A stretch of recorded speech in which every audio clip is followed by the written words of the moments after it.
Pacific Legal Foundation has received great news that the Supreme Court of the United States will hear next term the case of Mike and Chantel Sackett versus the Environmental Protection Agency. And PLF represents Mike and Chantel in their fight against EPA and their fight to get their day in court. This is not just an issue, though, for the Sacketts. It's an issue for every landowner in this country who may very well find themselves one of these days under the regulatory thumb of the EPA. The EPA basically issues these compliance orders in the Clean Water Act to innocent landowners saying, you have to abide by what we dictate or else suffer the consequences of potentially thousands of dollars per day in civil fines. And EPA adds, you can't question us. You can't question us now, and you can't question us in court until we say you can.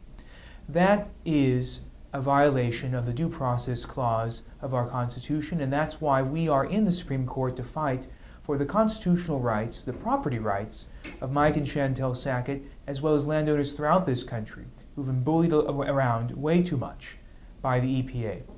Next steps are briefing in the Supreme Court, which will be done by the end of this year, and we imagine we'll have a hearing in the Supreme Court in early 2012.